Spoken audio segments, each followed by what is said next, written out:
10.5% கொடுத்தாங்க, ஆனா செயல்படுத்தாம விட்டுட்டாங்க அப்படின்னு அன்புமணி நேத்து சொல்றாரு, குற்றஞ்சாட்டுறாரு. இதைத்தானே எங்க அம்மா பிரேமலதா விஜயகாந்த் சொன்னாங்க. தேர்தலுக்காக 10.5% இடஒதுக்கீடு கொடுத்த மாதிரி நடிக்கிறாங்க.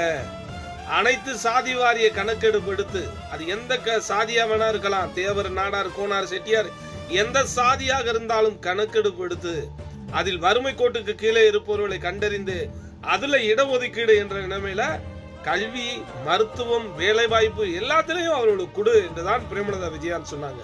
அன்னைக்கு வட மாவட்டங்கள்ல என்ன கொண்டு போய் சேர்த்தான்? வன்னிய சமூகத்துக்கு இடஒதுக்கீடு கொடுத்தது தவறு என்று பிரேமலதா விஜயகாந்த் பேசுறாங்கன்னு பேசுறாங்க. எங்களை தேமுதிகவை விமர்சித்த நீங்கள் இன்னைக்கு எங்கடா போய் மோத்த வச்சுக்குவீங்க? 10.5% இடஒதுக்கீடு செயலாக்கிருச்சா? நடிக்கிறான்.